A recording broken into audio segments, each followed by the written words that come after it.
Hey, what's up, everybody, and welcome back to That Triathlon Show, the podcast presented by scientifictriathlon.com. I'm your host, Michael, and this episode is Q&A number 58, where we'll talk about what to expect from a coach and how to go about starting working with a coach and what the coach should expect from you. Before we get into this important topic, big thanks to our sponsors. First, we have Precision Hydration that you can find on precisionhydration.com. It's getting to that time of year when most of us, at least in the Northern Hemisphere, we're getting into some serious base training and moving indoors and starting to do some serious workouts on the bike trainer, maybe even on the treadmill, depending on where you live and what sort of equipment setup you have. And to put it bluntly, you might be sweating buckets. And if you're a very salty sweater, that might actually limit your performance in workouts, at least in those long and hard workouts. So to counteract that, if you are somebody who might be in the risk zone, make sure that you go to precisionhydration.com, take their free online sweat test. It says basically free hydration plan on the menu bar, and that is an online quiz that will help you figure out whether you're a very salty sweater and will give you recommendations for training and racing, a bit depending on what your sweat level is and sweat sodium content level is.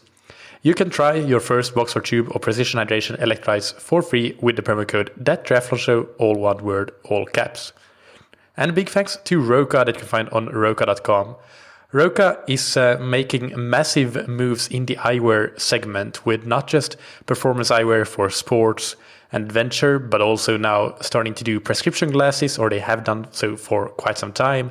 Even blue light blocking glasses and just casual sunglasses for everyday streetwear.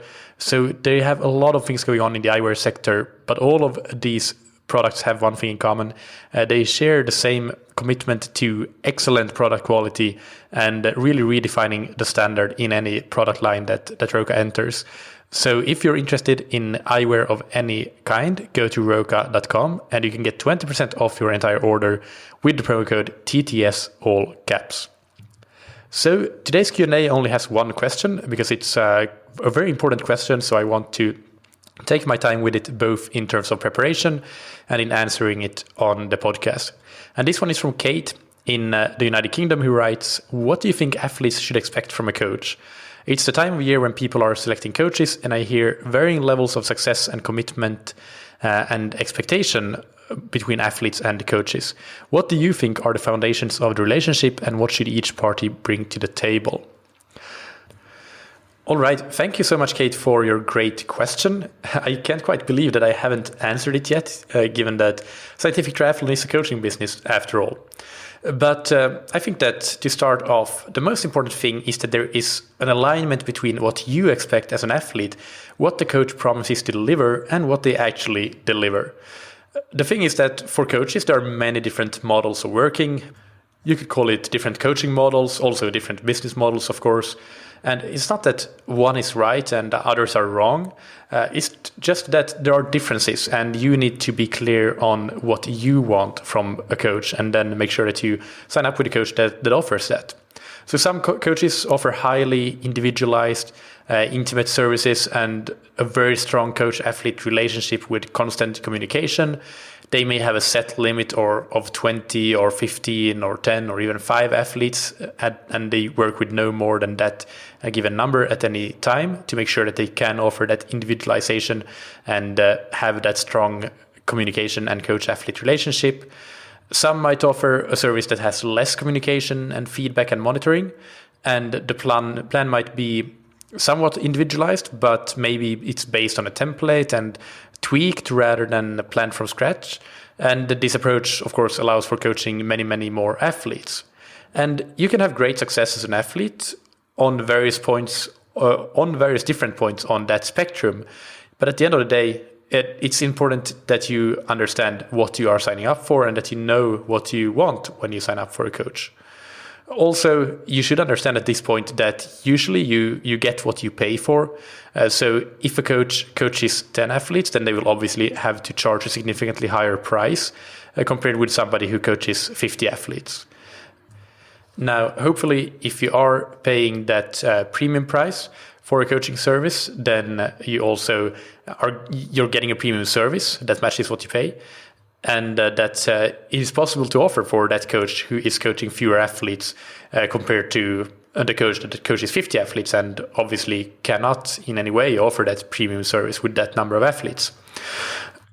Of course, at any point of the price spectrum, you can find a good and or better and worse value for money propositions.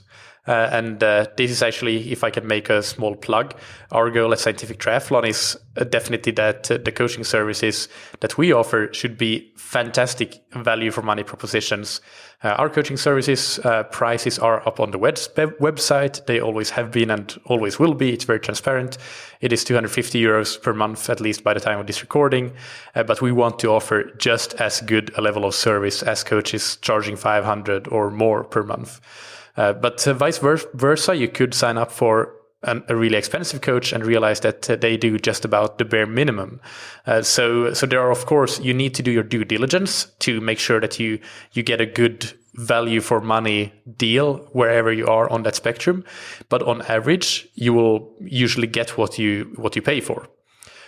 So it is on you as an athlete to define what you are looking for in a coach and then find the coaching candidates that match your list of requirements, talk with these candidates and confirm that they can live up to those expectations that you have and that they are a good fit for you, and then make a decision whether that coach will be the one that you keep working with.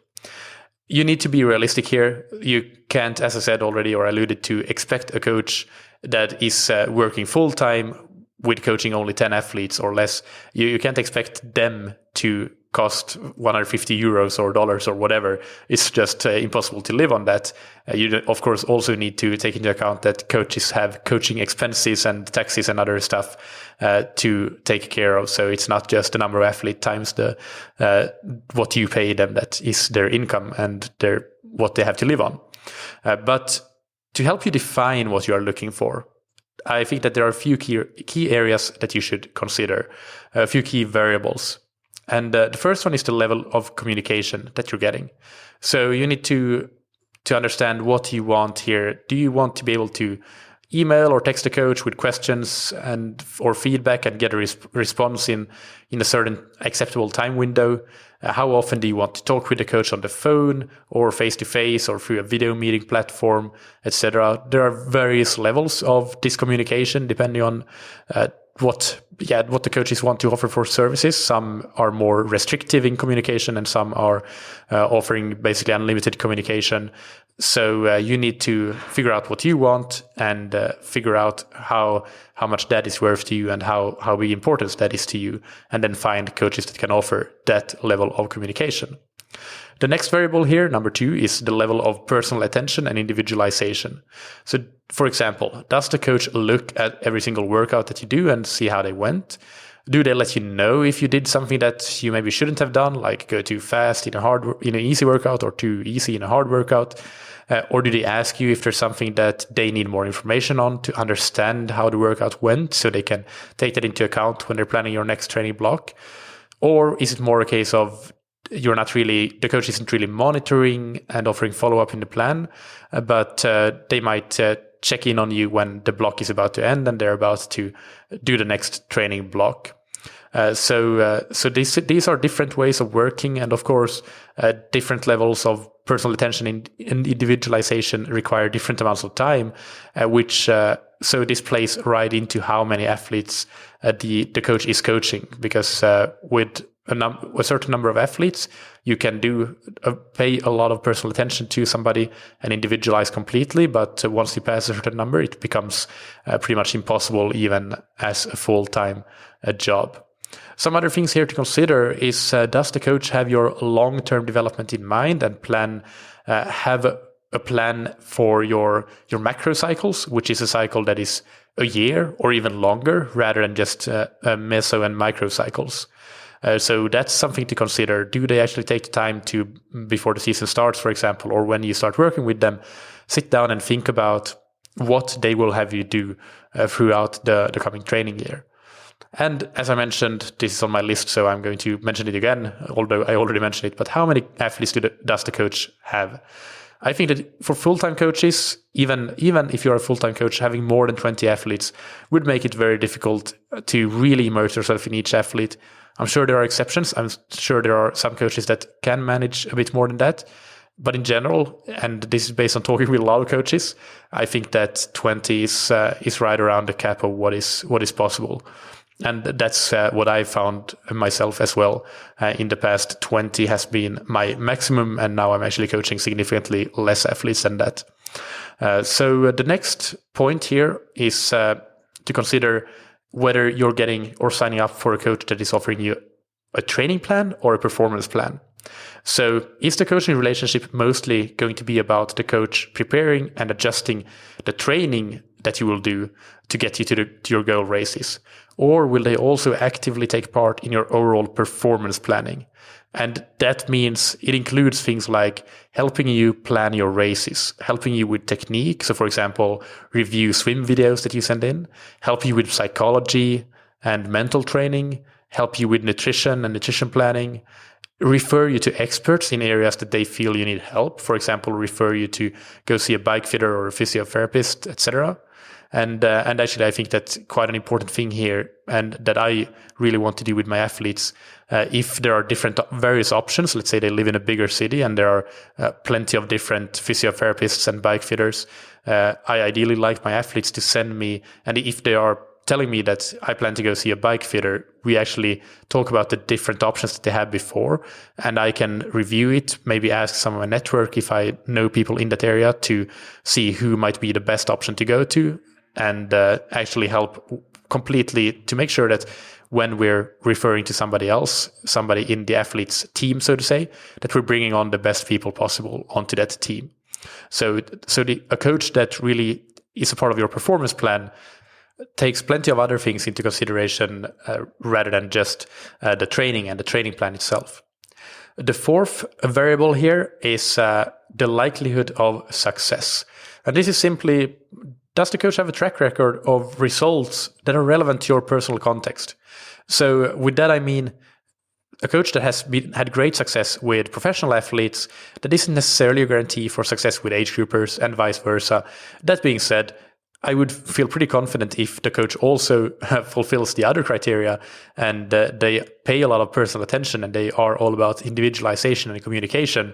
If they have had success with the demographics that are different than yours, I'm very confident that they will have success with you as well, because those variables, communication and personal attention and individualization, I would say that they are the backbone of everything when it comes to your likelihood of success.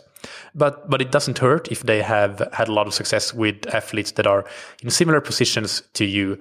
Of course, you can't make that similar position, quote unquote, too narrow, because that's impossible. Nobody's going to fulfill that.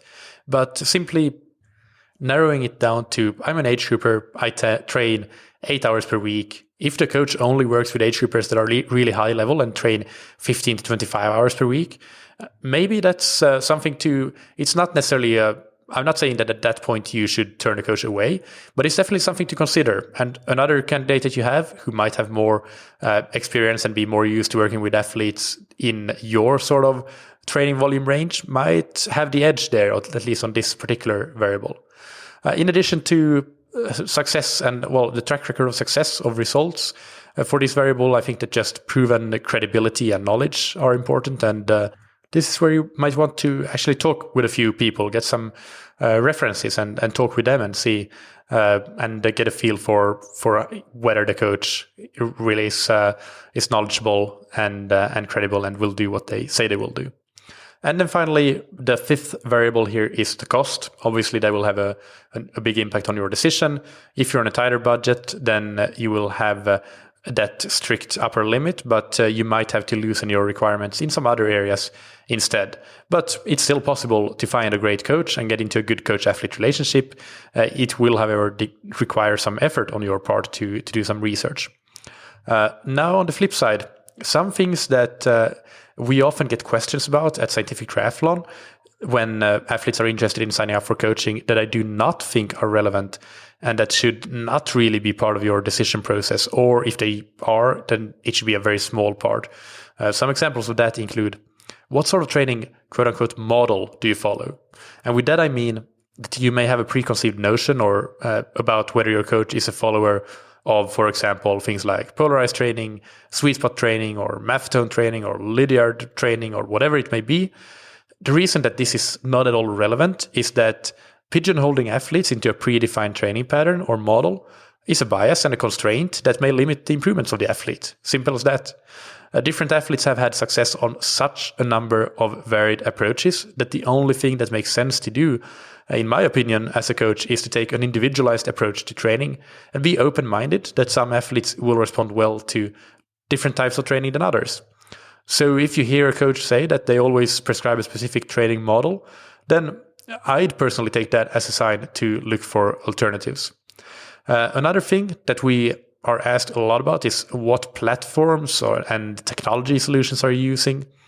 And here it's important to remember that in the old days, and still to this day in many training environments, coaches told or tell athletes face-to-face what training they should do right there and then when the workout is starting. And this method is just as good today as it was then. So whether your coach uses Training Peaks or Today's Plan or Excel spreadsheets or smoke signals to communicate your training to you really doesn't matter much. It's actually doing the training that will make you fitter. So as long as you're both clear on how it's communicated, that's all that matters. Likewise, I don't think it matters what additional tools or software that the coach uses. That question is, in my opinion, a subset of two variables that we talked about before: the performance planning and the likelihood of success variables. But here's the thing: just because somebody uses all the tools in the world, and I use a lot of tools, but that doesn't mean that it's the one and only way to do performance planning or to get the best likelihood of success. Different approaches work for different coaches.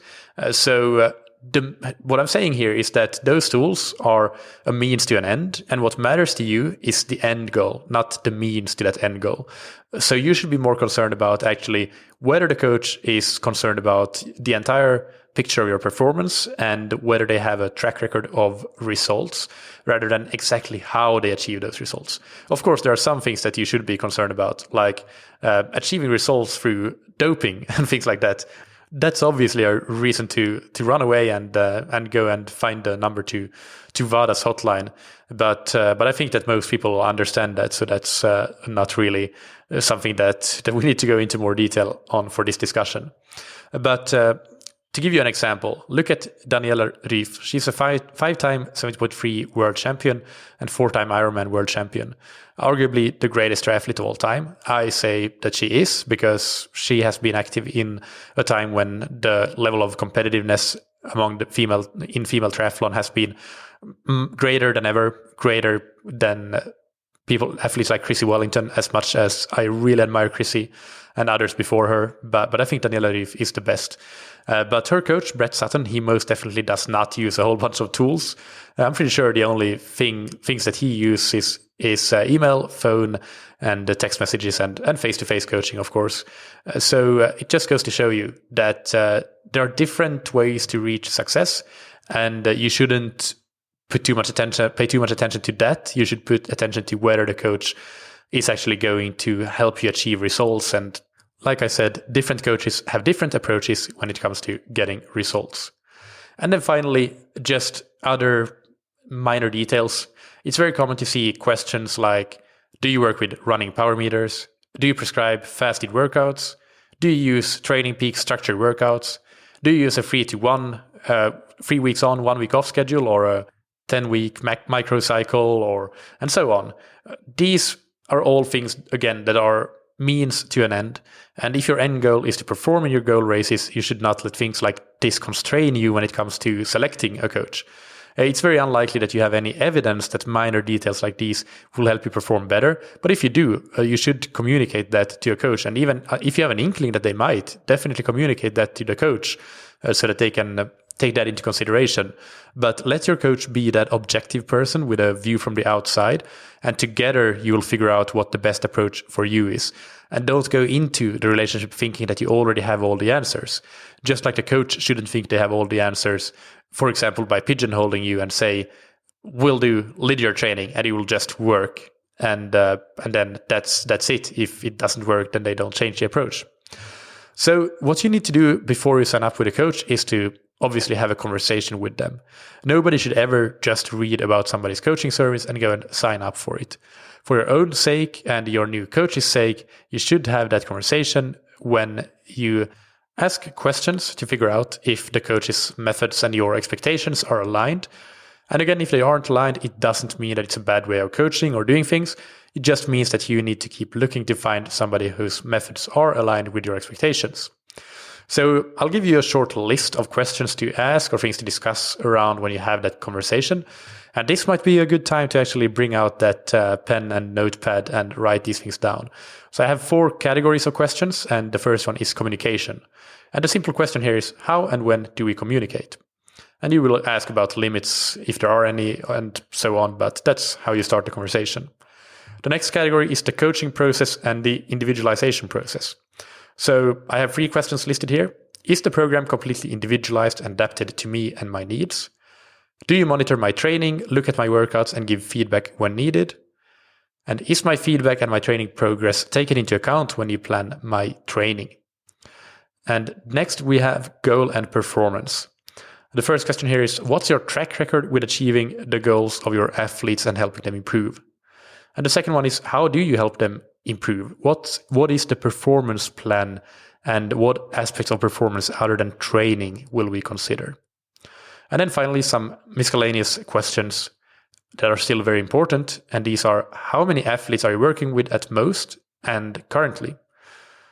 What kinds of athletes are you working with, and what's your experience with my profile? But as I said, don't overemphasize the importance of this question. If the coach is great at taking a personal and individual approach, they will be able to work with you even if they don't have a lot of experience with your specific profile. I can always guarantee that. Third, what kind of athlete or client turnover do you have? And finally, what sort of injury record do you have with your athletes? That's important to consider. So to sum up here, the first part of your question was, what do you think athletes should expect from a coach? And the answer, as I said, is you choose, but you need to make the decision for you on the following 5 levels or variables. 1, communication. 2, personal attention and individualization. 3, the training plan / performance plan spectrum. 4, likelihood of success. And 5, cost. And then you asked in your question as well, the second part was, what do you think are the foundations of the relationship and what should each party bring to the table? So the most important thing here is clear expectations and great communication. With regard to the expectations, you should know what to expect from the coach, and they should tell you what they expect from you. So for example, I expect my athletes to always give me feedback on every workout. And in terms of communication, if there's no communication, then it's not a good coaching relationship. It's that guy or gal gives me a training plan kind of relationship, which might be fine, and it could definitely help you improve. I'm not at all bashing that, but you need to be aware that communication is a very, very, very important part of coaching, if coaching really is what you're looking for. And you might be looking for that. You might be looking for more of an individual or customized training plan. And that's totally fine. And that can often save you a lot of money. But if you are looking for a coach, you need to understand and be clear about what the level of communication is going to be. And you need to both follow up on that agreement. In terms of what both parties should bring to the table, I think we already talked a lot about what the coach should bring to the table, and it does depend on their method and business model, so you need to select the coach based on what they offer. But as for what you as an athlete should bring to the table, I think you should realize that there's no get fit quick shortcut, and great coaches take a long-term approach. So you should not expect to be a world beater after 1 month of coaching. You should go in with the mindset that it's a long-term relationship. Of course, you should have the option of opting out if things really aren't working, like your coach isn't communicating with you or clearly just pushing a template program on you. But if that's not the case, then you should help the coach figure out how to best help you rather than wait for them to wave a magic wand that doesn't exist and make you fast overnight. The second thing is that you should communicate just as well with your coach as you expect your coach to communicate with you. So tell them well in advance of if you have trips or events coming up. Tell them if you suddenly experience a stressful period or poor sleep. Tell them if due to changes at work, you suddenly have to get up at 3:30 in the morning to get in the workouts that were originally planned for a different type of daily schedule, because obviously that's not going to be sustainable, and the coach needs to help you change that schedule, so you don't have to get up at 3:30 in the morning. And the final thing here is that you should realize that at the end of the day, you are responsible for your success and not your coach. A coach is your guide, but they won't do the heavy lifting for you. You still have to do the hard work, but you also have to do a lot of thinking on your own. So if you slept for 2 hours due to young children keeping you up, you need to be smart enough to decide that you're not going to train that day. And you need to be the one that realizes that the more you put into the relationship, the more you will get out of it. And this goes both for having that long-term mindset that I talked about, but also it goes for making the effort to be a really good communicator. Because the more you can communicate with your coach, the more they'll get to know you, the more they'll get to understand you, and the better they can coach you. You also need to be responsible for asking questions and bringing up topics that you think are relevant for you and your goals and your performance plan, simply things that you think might help you achieve success. So your coach may not have realized that you haven't ever had a bike fit, and they might have taken it for granted. So if you take the initiative and send them pictures of you on the bike and ask, "Hey, coach, what do you think of this position?" That will prompt them to say, you should probably have a bike fit. And finally, wrapping it up here with the previous point that you should communicate well with them. And this point, you should realize that you're responsible for your own success. You need to realize that if you are not communicating well with them, you are not taking responsibility for your own success, because you are not giving your coach the chance to do their best job with you. So I hope that answers your question, Kate. It was a very timely topic, as I've actually gone through the process myself of getting a coach recently, which I'm super excited about. I'm getting started in November. And also I've helped a relative find a really good coach for them. So I sent a lot of questions to coaches on my relative's behalf to give them a short list of candidates that I thought would all be excellent options. So there you go. This was a lot about how to get a coach, what to expect from a coach, and what they should expect from you. Big thanks to our sponsors, Precision Hydration, that you can find on precisionhydration.com. Go and get a free hydration plan and try your first box or tube of electrolytes for free with the promo code ThatTriathlonShow, all one word, all caps. And big thanks to Roka, that you can find on roka.com. Check out their wetsuits, tri-suits, swimskins, goggles, and high-performance eyewear, and get 20% off your entire order with the promo code TTS, all caps. Thank you, as always, for listening. Keep training smart and keep loving triathlon.